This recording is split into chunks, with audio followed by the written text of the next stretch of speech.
고난 중에 맹세라고 하는 주제로 말씀을 같이 나누도록 하겠습니다. 고난 중에 맹세한다라고 하는 그런 내용이에요. 세상에 사랑하는 것이 있으면 행복하죠. 그렇죠? 집에 사랑하는 개가 있든지 또 사랑하는 좋아하는 꽃이 있든지 사랑하는 가족들이 있고 그러면 행복합니다. 작은 것에서부터 사랑이 있으면 행복한 것이에요. 그런데 성도들에게는 이 세상 그 어떤 사람들과도 비교 안 되는 귀한 그런 사랑의 대상이 있습니다. 그것은 바로 하나님의 말씀을 사랑할 수 있는 그런 특권을 주셨어요. 하나님의 말씀을 사랑하는 것 영원히 사랑할 수 있는 거죠. 아무리 사랑하는 그런 개가 있어도 시간이 지나면 또 헤어져야 되고 또 아픔이 있습니다. 그러나 성도들에게는 영원한 사랑의 대상 하나님과 또 말씀을 사랑할 수 있다라고 하는 거죠. 그래서 사랑은 편으로 그렇게 나타나게 됩니다. 이 시편의 기자는 하나님의 말씀을 사랑하는데 목숨을 걸었어요. 그래서 하나님의 말씀을 사랑하는데 목숨을 건 사람, 그런 귀한 그런 마음을 가지고 있어요. 그렇게 목숨을 걸었더니 종일 말씀을 묵상합니다. 종일 말씀을 묵상하고 또 그 말씀과 항상 함께 있어요. 항상 함께 있고 또 그렇게 함께 있었더니 그 말씀이 원수보다 또 스승들보다 또 경험이 많은 세상의 노인들보다 더 지혜롭겠다라고 그렇게 이야기합니다. 우리에게 하나님은 이렇게 세상을 살아가는 지혜를 주시는 거예요.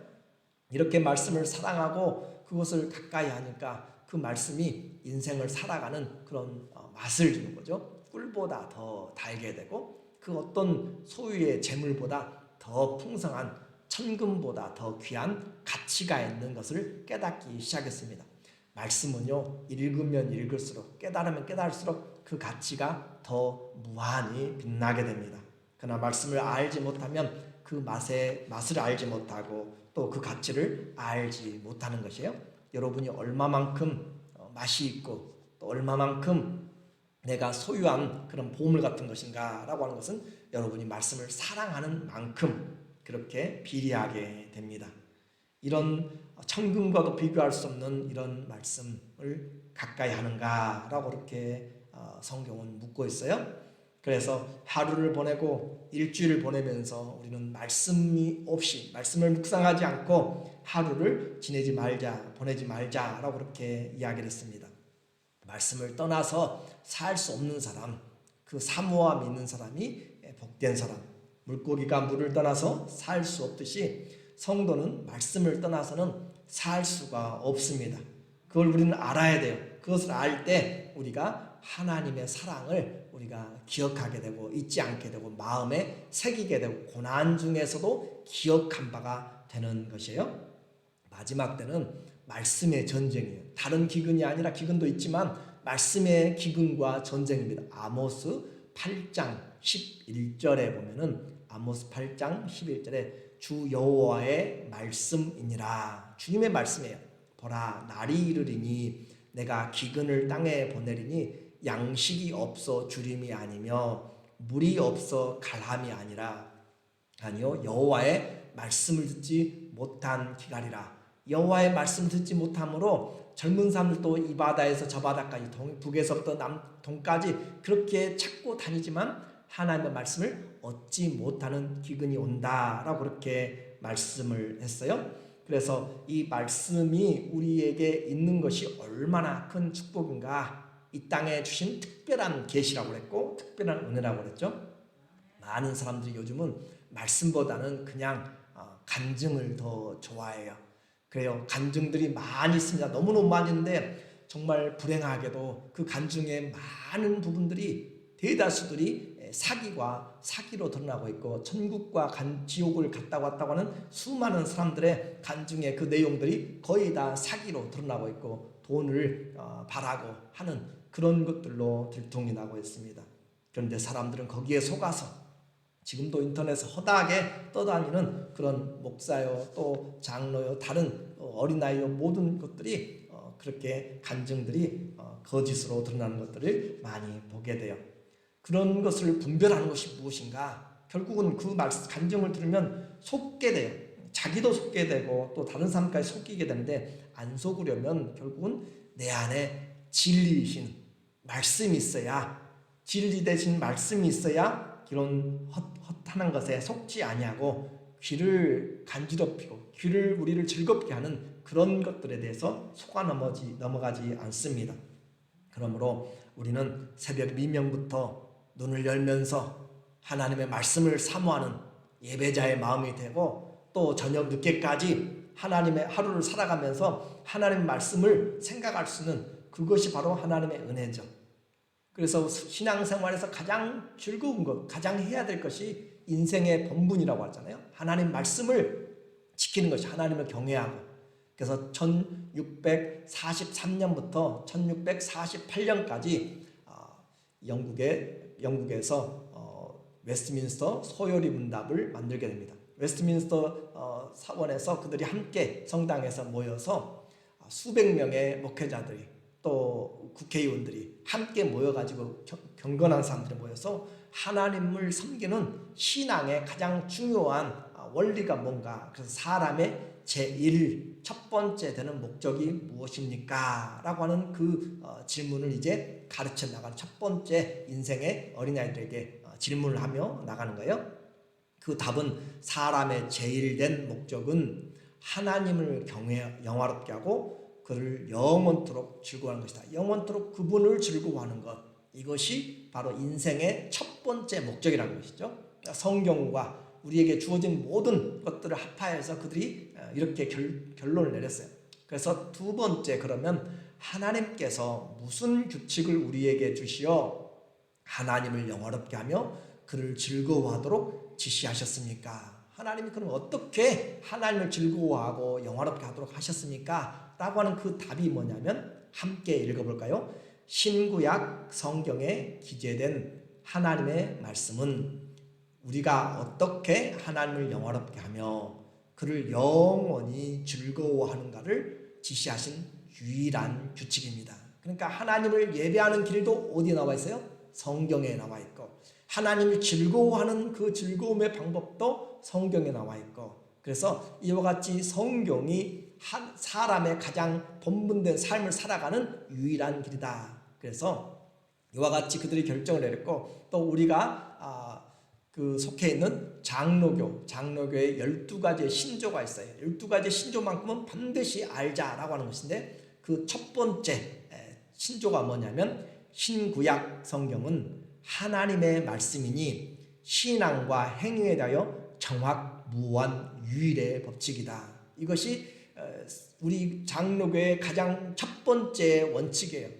규칙이란 말이에요. 법칙이란 말이에요. 그 말은 무슨 말이냐면, 장로교는 장로들이 교회를 치리하고 다스리는 그것이 장로교가 아니고, 가장 중요한 장로교의 원리는 뭐예요? 하나님의 말씀에 치리를 받는 것이에요. 하나님의 말씀이 우리를 인도하고 그 말씀이 삶과 행동의 모든 유일한 것이다 라고 하는 것이 바로 이 장로교의 그 파운데이션이란 말이에요.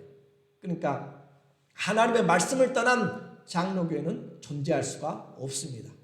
무슨 말인지 이해가 되죠? 그러니까 장로교고 뭐 그게 중요한 것이 아니라, 이 우리가 이렇게 개혁을 해왔던 캐톨릭에서 그렇게 말씀을 닫아버렸고 덮어버렸기 때문에, 우리의 가장 근본적인 신앙의 원칙은 바로 하나님의 말씀의 회복이라는 것이, 그것이 장로교가 표대를 들고 세웠던 그런 종교개혁의 원칙이라는 것이죠. 우리가 속해 있는 교단 KAPC 미주 한인 예수교 장로도 바로 이 서문의 이 12신조를 그대로 가지고 시작을 한 것이에요. 그래서 하나님의 말씀을 가지고 신앙하는 것, 성경이야말로 하나님의 말씀이며 인생의 말씀의 법칙이다라고 하는 거죠.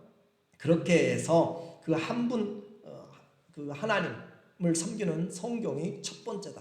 두 번째가 바로 이 하나님은 한 분이시니 오직 그분에게만 경배하라 하면서 하나님에 대한 것을 이야기합니다. 그러니까 성경 안에서 제시한 하나님을 우리에게 가르쳐주고 있는 것이에요. 오늘은 이제 이 시편 119편의 14번째 해당되는 알파벳 눈이라고 하는 것이고, 한글에는 니은이 되겠고 영어로는 n이 되겠어요. 그래서 눈이라고 하는 그런 글자로 시작하는 8개의 구절을 통하여서 우리에게 고난 중에 맹세하고 있는 이 시인의 마음을 같이 보면 좋겠어요. 이 인생의 하나님의 말씀은 인생의 길과 빛이 되는 것으로 이 사람은 이제 시작을 하고 있습니다. 우리가 레이니어 산을 가든지 또 산을 가면 등산로가 있어요. 어디로 하이킹을 할 것인지 지도를 보면 그 거리와 또 코스를 알려주는 거죠. 그래서 산에서 우리는 길을 잃지 않도록 그 지도를 보고 가는 것이고, 또 산에서 길은 금방 해가 지기 때문에 길을 잃어버리면 위험한 지경에 다다르게 됩니다. 이 지역에서도 가끔 또 고사리나 또 버섯을 따다가 산에서 길을 잃고 사고를 당한 그런 일들이 번번이 생겨요. 잘못된 길로 가거나 또는 길을 잃어버리면 모든 것을 잃어버릴 수가 있습니다.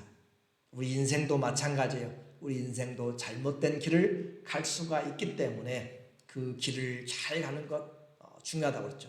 시편 119편 우리는 시작하면서 복 있는 사람은 그 복은 바로 바른 길을 가는 사람, 복은 바로 아쉐르, 그 말은 바른 길을 가는 것이 인생의 복이다.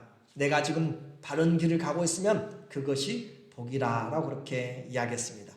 세상은 어둠 속에 있기 때문에 그 길을 보여주지 못해요. 그래서 사람들 볼 때는 정말로 바른 것 같아요. 그러나 잠언 14장 12절에도 사람들 보기에는 바른 것 같지만 필경 반드시 그것은 결국 사망의 길이다 라고 그렇게 우리에게 이야기해요. 왜 그래요? 이 세상이 어둠에 있고 죄로 말미암아 흑암에 있기 때문에 우리는 길을 제대로 볼 수가 없다. 그런데 감사하게 이 흑암에, 이 어두움에 주님, 빛 대신 주님, 길 대신 주님이 우리에게 오셔서 우리의 목자가 되어주심으로 우리는 더 이상 인생의 길을 찾기 위해서 헤매이지 않고 방황하지 않도록 하셨습니다. 우리는 더딘 것 같지만 그 길은 반드시 맞는 길이고 생명의 길입니다. 고난과 역경으로 답답하고 또 우겨 쌓이는 것 같고 또 길이 보이지 않고 어떻게 때로 살아야 될지 앞이 답답한 그런 순간들 있지만, 그러나 오늘 시편 119편 105절에 우리에게 말씀해주는 주의 말씀은 내 발의 등이요 내 길의 빛이니이다. 주님의 말씀이 내 발의 등이 되어서 한 걸음 한 걸음 나갈 수 있도록 칠흑같이 어두운 밤에 멀리는 보이지 않아도 주의 말씀을 붙잡으니까 발걸음 하나 한 발 한 발 떼어갈 수 있도록 주님이 길을 열어주시고 또 인생 전체를 바라보는 빛으로 우리에게 가야 될 것을 비춰주신다라고 하는 것이에요. 이 말씀 하나가 얼마나 많은 사람들을 살리고 얼마나 많은 사람들의 삶이 변화되는지 몰라요. 인생에 답답하고 힘들 때 하나님의 말씀이 발의 등이 되어서, 내 발의 등이 되어서 또 인생의 길이 빛이 되어서 하나님의 말씀으로 그들이 살아가고 했던 것들 우리는 많은 그 사람들의 고백들을 통해서 우리가 알 수가 있습니다. 그러므로 하나님의 말씀은 이와 같이 우리에게 그런 빛이 될 뿐만 아니라 그 길은 결국 생명의 길이죠. 잠언 12장 28절에도 이야기한 것처럼 공의로운 길에 생명이 있나니 그 길에는 사망이 없느니라. 사람들의 길은 바르게 보이지만 필경 사망에 이르고, 그러나 하나님의 말씀은 힘들고 어려운 것 같지만 그것이 생명의 길이다 라고 그렇게 오늘 우리에게 말씀을 하고 있어요. 인생은 위에서 부르신 부름의 길을 가는 것이에요. 천국을 향한 순례자의 길을 가는 것이에요. 그리고 그것은 한 번뿐인 시간입니다. 지나가 버리면 다시 돌아오지 않는 10대, 50대 우리의 인생의 길을 가는 것이에요. 그 한 번뿐인 것이고 또 우리에게 앞에 여러 갈래의 길이 있어도 우리는 그 길들을 다 갈 수가 없습니다. 순간순간 선택하면서 가야 돼요. 그런데 이와 같이 가보지 않은 길을 살아가지만 그 길을 갈 때 우리에게는 길의 빛이 되시고 발의 등이 되시는 그 되어주신 그 주님과 말씀이 있어서 우리는 그 길을 찾아서 갈 수가 있게 되죠.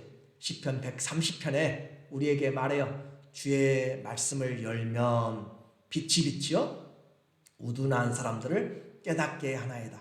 주의 말씀을 열면, 하나님의 말씀을 열면 내 영혼에 빛이 비춰주고 내 마음에 결정을 주고 하나님께서 닫을 건 닫아주시고 하나님이 지혜와 또 하나님의 명철을 주신단 말이에요. 하나님의 말씀을 열면 하나님의 말씀을 가까이 하고 묵상하니까 원수보다 뛰어나다고 그랬고 또 스승보다 뛰어나다고 그랬고 노인보다 뛰어나다고 그랬어요.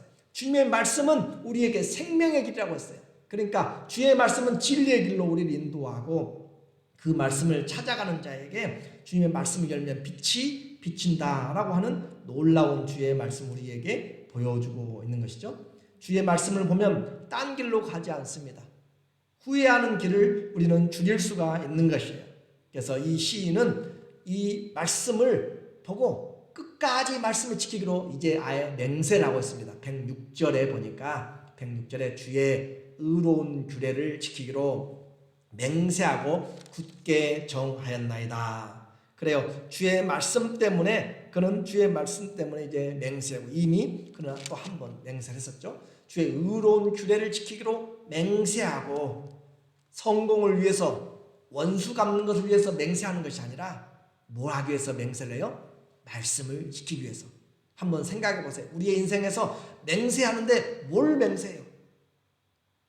하나님의 말씀을 지키기 위해서 맹세하는 그런 결정이 그에게 있습니다. 그러므로 이와 같이 이 맹세는 중요한 것이고 삶의 결단이죠. 시인은 이와 같은 하나님의 말씀을 지키기로 맹세하면서 그의 마음을 하나님 앞에 다시 드립니다.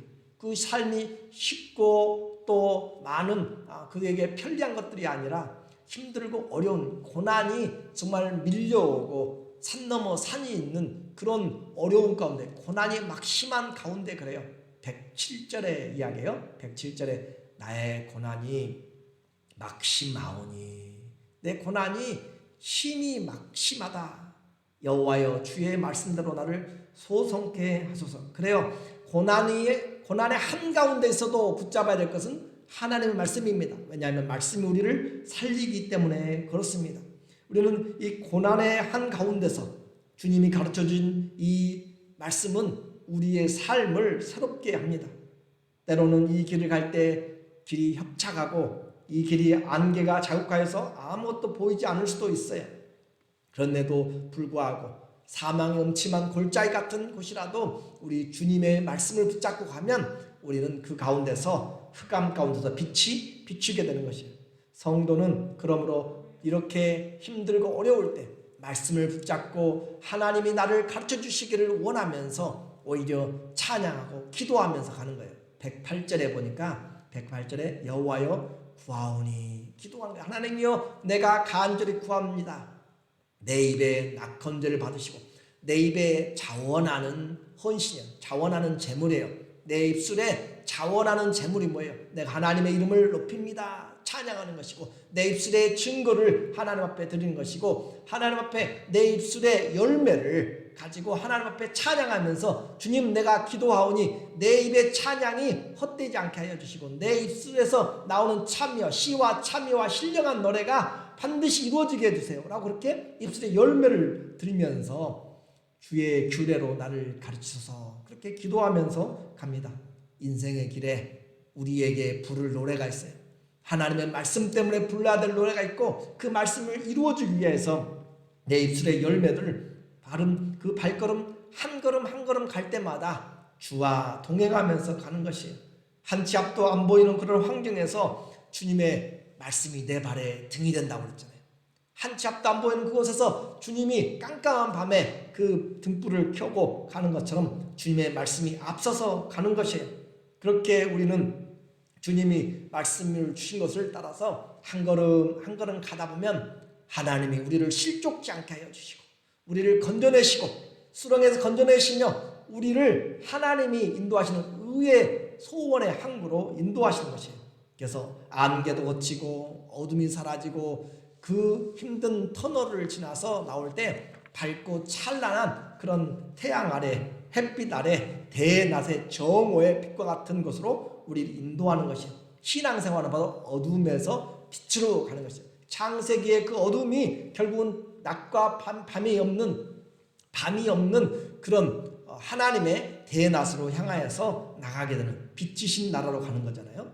이스라엘의 그 사람들이 길이 없는 광야 40년에서 하나님이 불기둥과 구름기둥으로 그들을 인도하고 가는 것처럼, 보호하여 주시고 가는 것처럼 우리 인생의 길에서 하나님의 말씀을 붙잡으면 내 발에 등이 되고 길에 빛이 되어지고 고난의 막심한 가운데서도 나의 노래가 되고 나를 가르치시고 나를 인도하여서 말씀 안에서 가는 것입니다.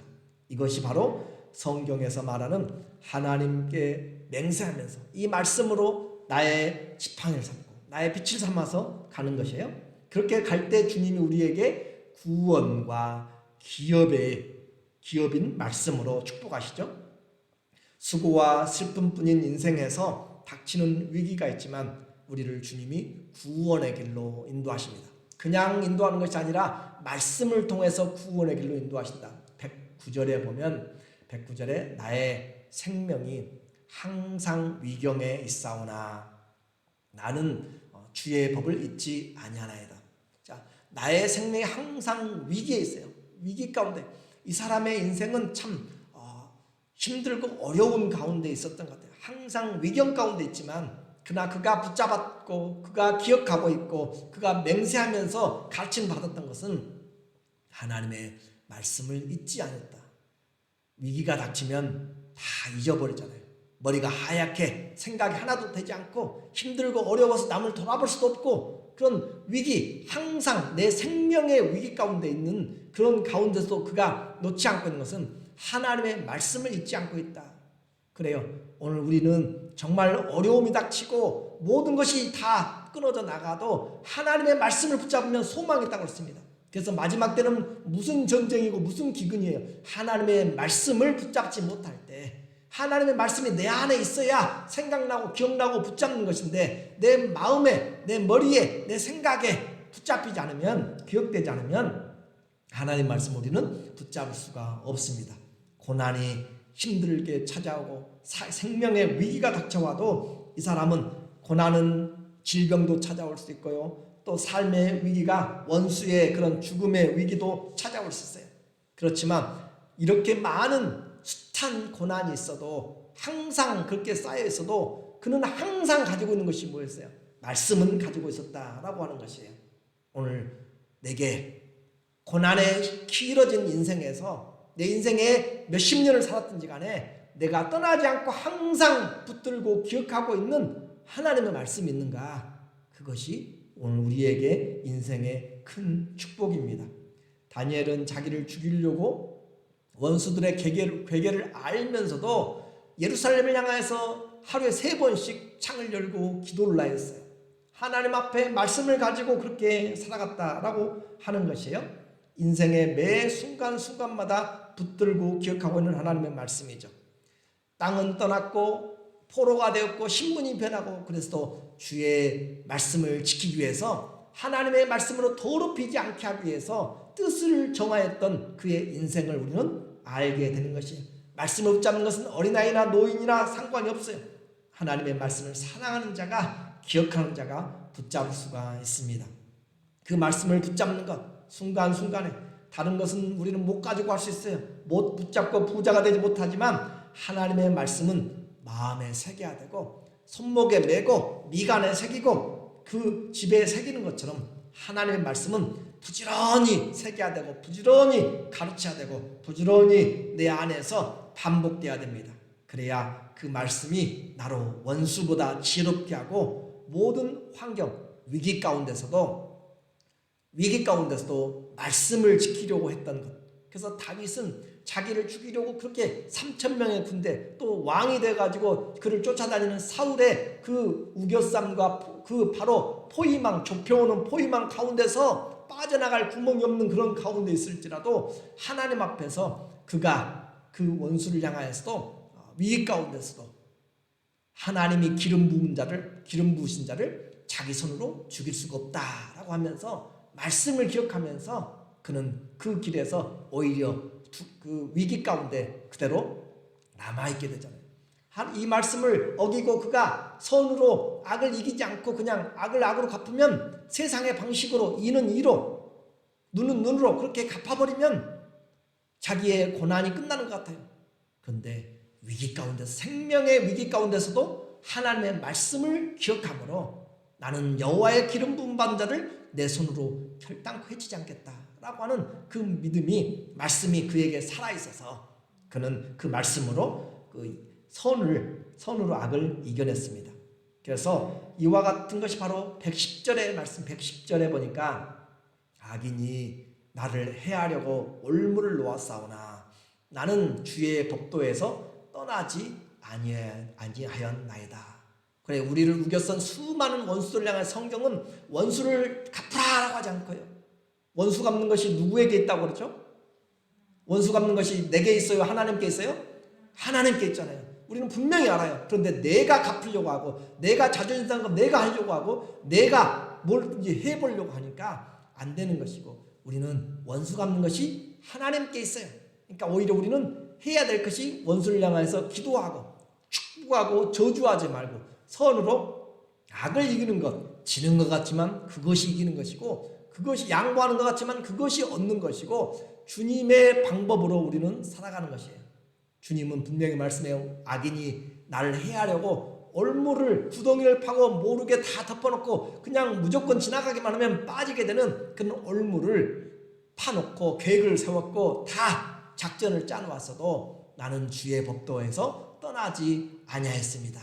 힘들고 어려워도 우리는 붙잡아야 될 것이 주의 말씀이에요. 그러니까 가장 힘들고 어려워도 우리는 예수님의 말씀을 붙잡는 것이에요. 우리에게는 그 말씀이 우리를 위경에서 건져내게 됩니다. 사랑하는 성도 여러분, 우리의 위경에서, 전쟁의 막심한 그런 두려움 속에서, 위기에서도 우리는 주의 말씀을 붙잡아야 되고요, 어떤 환경에서도 말씀을 붙잡으면 우리는 하나님으로부터 구원의 은혜를 얻게 됩니다. 고난 끝에 낙이 와요. 농부가 밭을 갈다가 값진 보화를 발견하는 것처럼 시인은 인생의 인도자, 구원자 된 하나님의 말씀을 그는 발견하고 그걸 지키고, 그렇게 하니까 그 말씀이 그에게 보화가 되었고 기업이 되었어요. 111절에 보니까 주의 증거로 내가 영원히 기업을 삼았사오니, 기업이 뭐예요? 재산이잖아요. 소유잖아요. 그렇죠? 나를 도와주고 내가 살 수 있도록 하고 나에게 모든 것을 뒷받침해주는, 요즘은 권력보다도 재력이 있어야 된다고 그러잖아요. 그렇죠? 그래서 그와 같이 이 기업, 이와 같은 기업의 성원, 그 기업이 뭔가?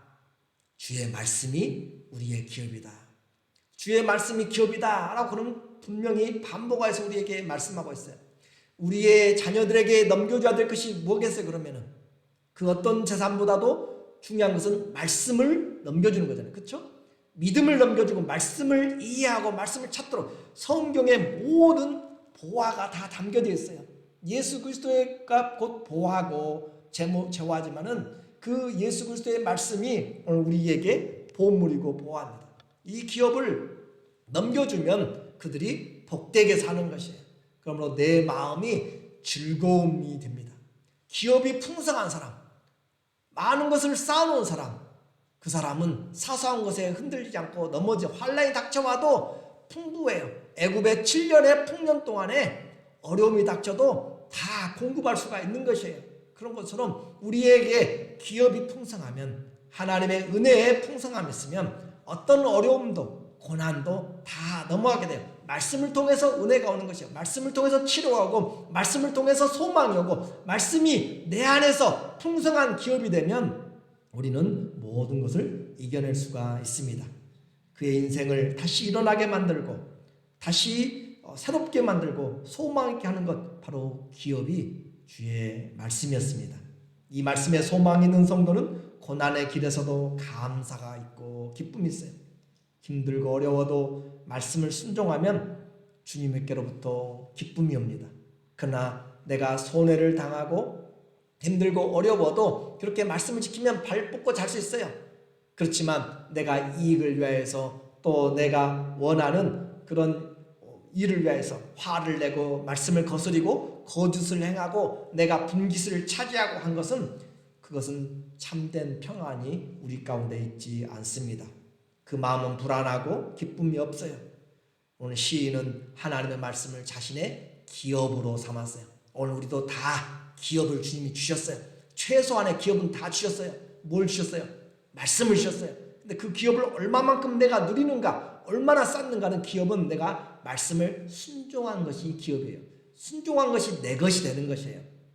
많은 돈이 있어도 내 통장에 들어와야 되는 것처럼 하나님의 많은 기업이 있어도 내가 순종해야 그것이 기업이 된다라고 하는 것이에요. 성경의 모든 약속이 예수 그리스도 안에서 이해가 됩니다.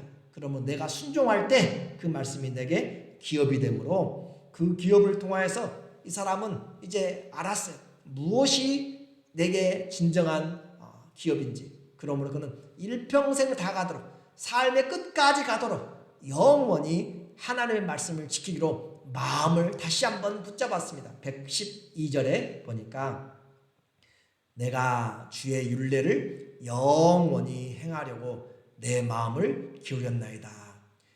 우리 성경은 길이 끝까지, 내가 주의 율례를 길이 끝까지 내가 지키려고 내 마음을 기울였다 했는데 새 번역 성경에는 영원히 행하려고 내 마음을 기울였다. 그러니까 시인은 말씀을 위하여서 맹세를 했어요. 지키기로 맹세를 했고, 그 맹세가 사람들은 많이 말로 해요. 그렇죠? 말로는 많이 잘해요. 근데 그 마음을 쏟고 나간데 행한 데까지는 잘 가지 못하는데, 이 사람은 그 많은 어려움들을 겪어오면서 고난의 한가운데 있으면서도 말씀을 붙잡고 말씀으로 선을 이겨나가면서, 선으로 악을 이겨나가면서 그는 이 말씀으로 자기의 모든 것을, 재산을 이 말씀에 투자하고 그렇게 함으로써 그는 인생 다 가도록 끝까지 내 마음을 기울였다. 이 말씀을 지키도록 내 마음을 기울였다. 여러분의 마음을 어디다 쓰려고 해요? 어디다 쓰려고 마음을 기울이고 있어요? 하나님의 말씀을 붙잡고 순종하려고 하는 것. 그렇게 살아갈 때 주님이 우리에게 어떤 길로 인도한다고요? 생명의 길로, 즐거움의 길로 인도한다니까요. 시편 16편 7절에 보니까 나를 훈계하신 여호와를 송축할지라. 주님이 어떻게 해요? 주님이 훈계한다고 그래요. 밤마다 내 심장이 나를 조언한다. 자, 주님이 우리를 훈계하는데 내 심장이 나를 교훈한다, 그 말을 이야기해요. 그러니까 주님이 그러면 심장입니까? 아니에요. 주님이 우리 마음에 말씀을 주시는 거예요. 말씀을 주시니까 내 심장이 밤마다 나를 교훈해요. 하나님의 말씀이 내 안에서 부딪히는 것이에요. 죄를 지었을 때는 회개하게 만들고 용서하게 만들고 또 용납하게 만들고 또 주님 앞에 나가도록 만들고 고난을 이기도록 만들고, 하나님의 말씀이 내 안에서 그렇게 역사하는 거예요. 그래서 그렇게 밤마다 하나님의 말씀에 교훈을 받으니까 11절에 보니까 주께서 생명의 길로 내게 보이시리니 주의 앞에는 기쁨이 충만하고 주의 우편에는 영원한 즐거움이 있나이다.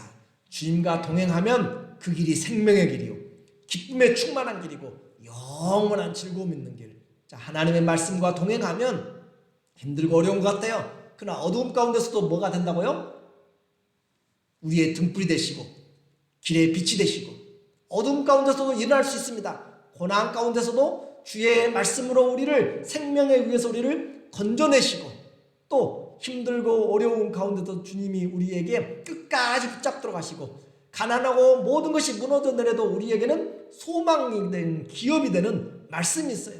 우리가 영원히 붙잡고 나갈 수가 있는 그 말씀이 있다라고 하는 거죠. 시인은 내 인생 다 가도록 주의 말씀 끝까지 지키려고 맹세하였고 다짐하고 마음을 끝까지 쏟아 놓습니다. 그의 인생의 재산입니다. 오늘 내 보험본 있는 곳에 마음이 있다고 그랬어요. 우리에게 하나님의 말씀이 기업이라면 내 마음이 그곳에 가 있는 것이에요. 하나님 말씀이 보물이 아니니까 내 마음이 가질 않아요. 오늘 주님은 우리에게 분명하게 말씀하고 있습니다. 하나님의 말씀, 그 하나님의 말씀은 인생의 빛이 됩니다. 하나님의 말씀은 생명의 길이 됩니다. 하나님의 말씀은 영원한 기업입니다. 반드시 기억하셔서 하나님의 말씀에 붙잡힌 사람, 하나님의 말씀을 따라가는 사람, 그리고 하나님의 말씀 앞에서 순종하는 사람이 되어서 어떤 삶이 우리에게 다가오든지, 어떤 고난이 우리에게 다가오든지 우리는 이것을 기억해야 돼요. 하나님의 말씀이 내 인생에서 아무리 어두운 칠흑 같은 어둠이라도 빛이 되어주시고, 아무리 힘들고 어려운 고난의 위기 가운데서도 주님 우리에게 생명의 능력으로, 소망의 능력으로 우리에게 다가오시고, 모든 걸 잃어버려도 주님은 우리에게 영원한 기업이 되시는, 이것보다 더 큰 축복이 없습니다. 하나님의 자녀들에게 주님 우리에게 말씀의 축복을 주셨어요. 이 말씀을 붙잡고 말씀을 사랑하면 영원히 함께 갑니다. 주의 말씀이 있으므로 소망이 풍성한 그런 하나님의 나그네 삶이 되기를 예수님의 이름으로 축원합니다. 아멘.